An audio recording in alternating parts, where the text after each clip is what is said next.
अगर मैं आपसे पूछूं कि दुनिया में सबसे बड़ा मानव निर्मित खतरा कौन सा है, ऐसी कौन सी चीज है जो एक साथ लाखों लोगों को मार सकती है, तो शायद आपका जवाब होगा परमाणु बम। लेकिन यह जवाब सही नहीं है। परमाणु बम एक साथ लाखों लोगों की जान तो ले सकता है, लेकिन इसका इस्तेमाल अंतिम विकल्प के रूप में ही हो सकता है। और वैसे भी परमाणु बमों को बहुत कड़ी सुरक्षा में रखा जाता है, इसलिए परमाणु बम का इस्तेमाल करना इतना आसान भी नहीं है। लेकिन एक छोटा सा बैक्टीरिया जिसे बिना माइक्रोस्कोप के देखा भी नहीं जा सकता, वो बैक्टीरिया दुनिया में लाखों लोगों की जान ले रहा है और इस पर किसी का कोई नियंत्रण, कोई कंट्रोल भी नहीं है। बैक्टीरियाज को सुरक्षा घेरे में भी नहीं रखा जा सकता है। WHO यानी वर्ल्ड हेल्थ ऑर्गेनाइजेशन ने 12 ऐसे बैक्टीरियाज की पहचान की है जो दुनिया के लिए बहुत बड़ा खतरा बन चुके हैं। इन बैक्टीरियाज पर एंटीबायोटिक्स दवाएं असर नहीं कर रही हैं और ये बैक्टीरियाज बहुत जल्द पूरी दुनिया में लाखों लोगों की मौत का कारण बन सकते हैं। यानी पूरी दुनिया में एक तरह का बैक्टीरिया बॉम्ब फटने वाला है और अगर इसे डिफ्यूज नहीं किया गया तो ये बैक्टीरिया बॉम्ब लाखों करोड़ों लोगों की जान ले लेगा। बल्कि आप ये भी कह सकते हैं कि इसने ऐसा करना शुरू भी कर दिया है। WHO ने 12 बैक्टीरियाज की एक लिस्ट जारी की है और कहा है कि अगर जल्द ही इन बैक्टीरिया से लड़ने के लिए नई एंटीबायोटिक्स नहीं खोजी गई तो पूरी दुनिया में एक बहुत बड़ा संकट खड़ा हो जाएगा। इन 12 बैक्टीरियाज के नाम बहुत जटिल हैं, इसलिए हम इनके नामों को पढ़कर नहीं सुनाएंगे, लेकिन आपको इतना जरूर बता दें कि ये 12 बैक्टीरियाज अलग अलग खानदानों से संबंध रखते हैं। हम सिंपल भाषा में आज आपको समझाने की कोशिश करेंगे। बैक्टीरियाज के पहले परिवार में 3 बैक्टीरियाज हैं जिन्हें सबसे ज्यादा खतरनाक माना गया है। ये इतने खतरनाक हैं कि इन पर दुनिया की सबसे एडवांस्ड एंटीबायोटिक्स भी असर नहीं कर रही हैं। ये बैक्टीरियाज हॉस्पिटल्स और नर्सिंग होम्स के वातावरण में पाए जाते हैं। इसके अलावा ये उन मरीजों के शरीर में भी पहुंच जाते हैं जिन्हें वेंटिलेटर्स पर रखा जाता है। ये बैक्टीरियाज खून के संक्रमण और निमोनिया जैसी बीमारियां आपको दे सकते हैं, जिससे मरीजों की मौत हो जाती है। WHO ने इन 3 बैक्टीरियाज को क्रिटिकल श्रेणी में रखा है, यानी इन बैक्टीरियाज का इलाज करने के लिए नई एंटीबायोटिक्स की जरूरत सबसे ज्यादा है। बैक्टीरियाज के दूसरे परिवार में 6 सदस्य हैं और इन बैक्टीरियाज के खिलाफ भी एंटीबायोटिक्स दवाओं का असर तेजी से खत्म होता जा रहा है। WHO ने इन 6 बैक्टीरियाज को हाई कैटेगरी में रखा है, यानी इनसे लड़ने के लिए भी जल्द से जल्द नई एंटीबायोटिक्स खोजनी होंगी। इसी तरह तीसरे परिवार में 3 बैक्टीरियाज हैं और ये भी तेजी से ड्रग रेजिस्टेंट होते जा रहे हैं। WHO ने इन 3 बैक्टीरियाज को मीडियम यानी मध्यम खतरे वाला बताया है। WHO ने दुनिया भर की सरकारों और प्राइवेट फार्मास्यूटिकल कंपनियों से यह अपील की है कि वो जल्द से जल्द इन बैक्टीरियाज का इलाज ढूंढें। आपको बता दें कि पहली एंटीबायोटिक दवा पेनिसिलिन की खोज वर्ष 1928 में कर ली गई थी। इसके बाद 5 अलग अलग श्रेणी की एंटीबायोटिक्स की खोज की गई है, लेकिन 1987 के बाद से वैज्ञानिक एंटीबायोटिक दवाओं की कोई नई क्लास नहीं खोज पाए हैं और इसीलिए पूरी दुनिया में एंटीबायोटिक्स के क्षेत्र में सबसे ज्यादा R&D यानी रिसर्च एंड डेवलपमेंट की जरूरत है।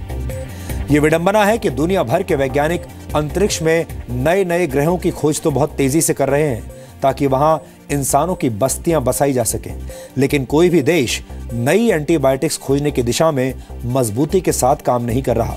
वैसे फार्मास्यूटिकल कंपनियां भी इसके लिए दोषी हैं, क्योंकि नई एंटीबायोटिक दवाएं इन कंपनियों के लिए फायदे का सौदा नहीं है। ऐसा इसलिए है क्योंकि कंपनियों को लगता है कि बैक्टीरियाज पर नई एंटीबायोटिक दवाएं कुछ ही वर्षों में बेअसर हो जाएंगी, इसलिए R&D पर पैसा खर्च करना फायदे का सौदा नहीं है। आपको जानकर हैरानी होगी कि WHO द्वारा जारी की गई लिस्ट में पहली यानी क्रिटिकल श्रेणी में शामिल ज्यादातर बैक्टीरियाज एशियाई देशों में ही पाए जाते हैं, यानी एशिया में पाए जाते हैं। इसलिए पश्चिमी देशों की दवा कंपनियां और सरकारें इन्हें लेकर बहुत ज्यादा चिंतित नहीं हैं। उन्हें लगता है कि ये एशियाई और खासतौर पर दक्षिण एशियाई देशों की समस्या है और इससे उनका कोई लेना देना नहीं है। आम लोगों की धारणा है कि एंटीबायोटिक दवाओं से कोई नुकसान नहीं होता, इसलिए जरा से सर्दी, जुकाम या मामूली दर्द होने पर भी लोग एंटीबायोटिक्स ले लेते हैं। ऐसा करने से बैक्टीरियाज और ज्यादा शक्तिशाली हो रहे हैं और हमारी एंटीबायोटिक दवाएं बेअसर होती जा रही हैं। दुनिया के लिए न्यूक्लियर हथियारों से भी बड़ा खतरा वो छोटे छोटे बैक्टीरियाज हैं जिन्हें हम इंसानों ने अमर बना दिया है।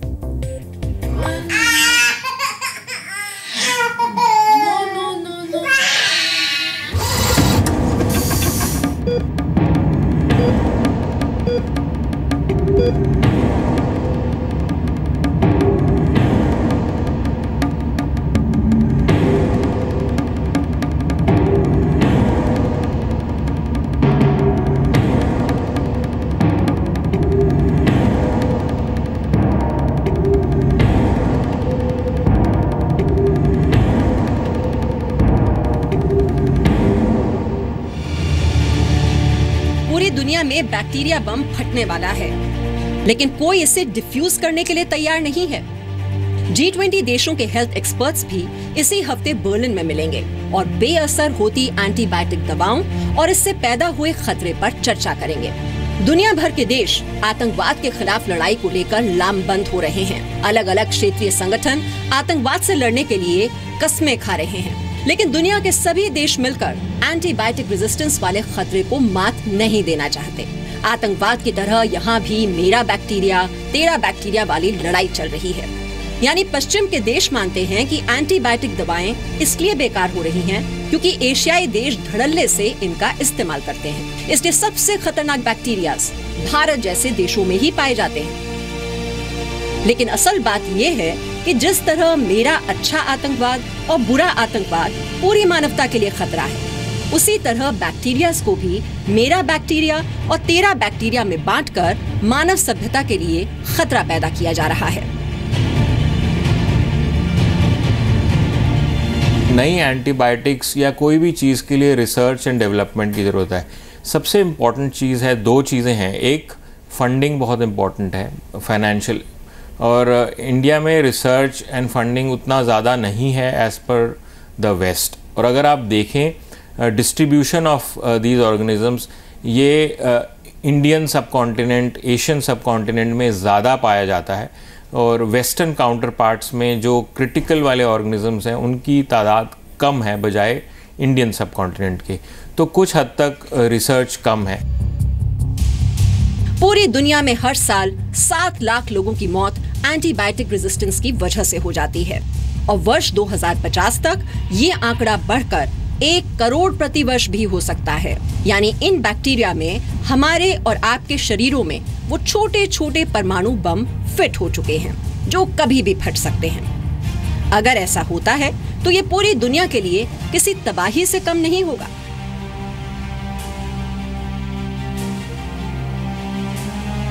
सबसे ज़्यादा समस्या किनके लिए है? इस तरह के मरीजों के लिए जो इमरजेंसी में या आईसीयू में गंभीर इन्फेक्शन के साथ आते हैं, पुरानी बीमारी के साथ आते हैं, या किसी हादसे का शिकार होकर आते हैं। इन पर जब ये अस्पताल में पहुंचते हैं तो पहले से ही कई दवाएं बेअसर हो चुकी होती हैं। और अगर ऐसे मरीज आते हैं तो किस तरह से आप उस चुनौती का सामना करते हैं? इनमें ज़्यादातर इन्फेक्शन होती हैं, यूरिन में इन्फेक्शन होती हैं, या स्टमक में इन्फेक्शन होती है, सॉफ्ट टिश्यू इन्फेक्शन होती है, चेस्ट में इन्फेक्शन होती है, जिनके लिए हमें हाई एंड एंटीबायोटिक देनी पड़ती है। और उसके लिए नॉट ओनली वो ड्रग्स इंट्रावेनस देनी पड़ती हैं, उनकी कॉस्ट भी ज़्यादा है और उनसे साइड इफ़ेक्ट भी पोटेंशियल ज़्यादा होते हैं, जिनके लिए हमें मुश्किल है कि वो काम करेंगे कि नहीं करेंगी। कई बार हमें 2 या 3 एंटीबायोटिक यूज़ करनी पड़ती हैं ताकि ड्रग्स इफेक्टिवली पेशेंट की सीरियस कंडीशन में काम आ सके। विश्व स्वास्थ्य संगठन ने पूरी दुनिया के देशों और दवा कंपनियों से अपील की है कि वो नई एंटीबायोटिक की खोज पर ध्यान लगाएं। इसके अलावा डॉक्टर्स भी इन दवाओं को मरीजों को देते वक्त संयम बरतें। लेकिन भारत जैसे देशों में एंटीबायोटिक्स की तरह गाइडलाइंस का भी कोई असर नहीं होता है, जबकि पश्चिम के देशों में एंटीबायोटिक दवाओं की पर्ची लिखने वाले डॉक्टरों को इसकी वजह बतानी पड़ती है। टाइट कंट्रोल है।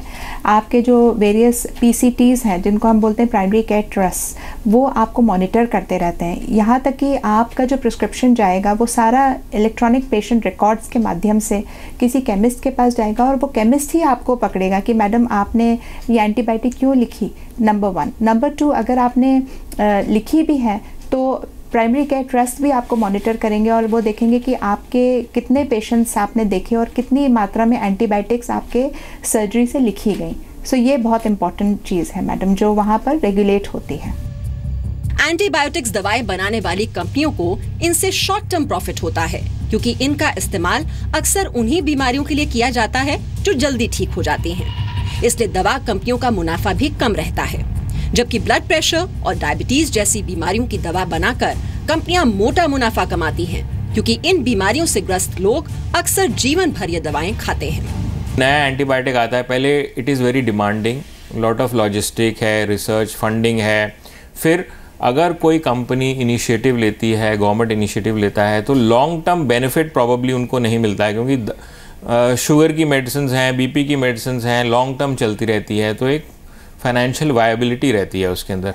एंटीबायोटिक है, 10 साल के बाद वो रेजिस्टेंस हो जाएगा, तो वो मॉलिक्यूल में जो जितना भी रिसर्च एंड डेवलपमेंट में इन्वेस्टमेंट हुआ है वो काफ़ी हद तक अफेक्टेड होता है। पिछले दिनों अमेरिका में रहने वाली एक महिला की मौत भी इसलिए हो गई थी क्योंकि उस पर एंटीबायोटिक दवाएं असर नहीं कर रही थीं।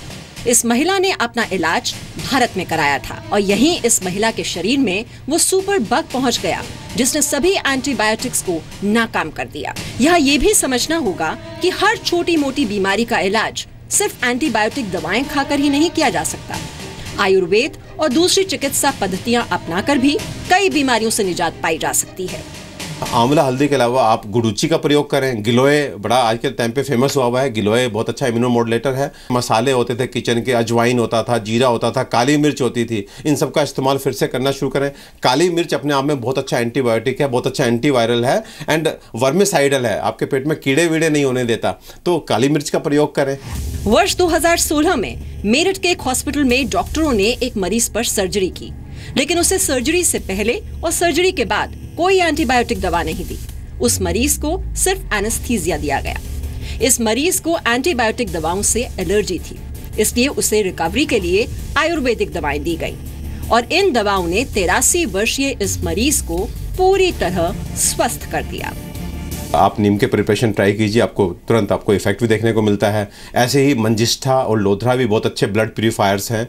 कुटकी, चिरायता, ये बहुत अच्छे ब्लड प्यूरीफायर्स हैं और जहाँ जहाँ हमें लगता है कि एंटीबायोटिक्स की आवश्यकता है वहाँ पर हम जो है इनका प्रयोग कराते हैं और हमें जिस तरह का रिजल्ट एंटीबायोटिक्स से मिलता है उसी तरह का रिजल्ट इन हर्ब्स से भी मिलता है। हालांकि आयुर्वेद जैसी चिकित्सा पद्धतियों पर अभी भी उतना रिसर्च एंड डेवलपमेंट नहीं किया जाता जितने की जरूरत है, लेकिन अगर सरकार इस ओर ध्यान दे तो धीरे धीरे एंटीबायोटिक्स पर लोगों और डॉक्टरों की निर्भरता कम की जा सकती है। स्वास्थ्य मंत्रालय की तरफ से इस तरह के दिशा निर्देश अस्पतालों को दिए जाने चाहिए कि कब एंटीबायोटिक का इस्तेमाल करना है, कब नहीं करना है, कब 4th जनरेशन यानी नई दवाओं का इस्तेमाल करना है और कब आपको स्टैंडर्ड एंटीबायोटिक्स का इस्तेमाल करना है। जब तक डॉक्टरों के स्तर पर इसकी रोकथाम नहीं होगी और साथ ही साथ मरीज भी अवेयर नहीं होगा कि अगर उसे एंटीबायोटिक दवा दी गई है तो उसका कोर्स वो पूरा करे ताकि उसके अंदर रेजिस्टेंट बैक्टीरिया ना पनप सके।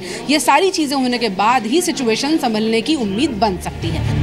हमें लगता है कि लोगों के शरीर में बैक्टीरिया और एंटीबायोटिक्स के बीच हो रहे वर्ल्ड वॉर को रोका जा सकता है, लेकिन इसके लिए सरकारों और दवा कंपनियों को वो नए हथियार खोजने होंगे जिससे इन बैक्टीरिया को हराया जा सकता है। इस युद्ध को रोकने के लिए आप भी एंटीबायोटिक दवाओं का कम इस्तेमाल करके आप अपने शरीर में शांति प्रक्रिया को आगे बढ़ा सकते हैं। दिल्ली से पूजा मक्कड़, जी न्यूज़। आपको शायद पता नहीं होगा, एंटीबायोटिक दवाओं के इस्तेमाल में पूरी दुनिया में एंटीबायोटिक दवाओं के इस्तेमाल के मामले में भारत नंबर 1 पर है। हमारे देश में लोग जरा सी बात पर एंटीबायोटिक दवाएं खा लेते हैं और जाने अनजाने में खतरनाक बैक्टीरियाज की मदद करते हैं और जब लंबे समय तक ऐसा होता रहता है तो बैक्टीरियाज रेजिस्टेंट हो जाते हैं। इसीलिए आप इस बात का ध्यान रखें और अपने डॉक्टर से सलाह लिए बगैर कभी भी एंटीबायोटिक्स न लें।